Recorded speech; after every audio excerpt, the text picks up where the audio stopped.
我们刚刚看了他们的机床，一台产刮的时间有600个小时。我们现在在这个宝美工厂的里面啊，但是车间里面是不让拍照的，只能在外面拍一点镜头。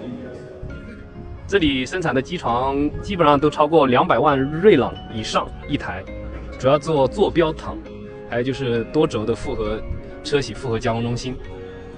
在钟表业以及医疗器械、航天领域的应用非常多。到后头就要2000多万了。哦，对，我懂。2000多万人民币，是吧？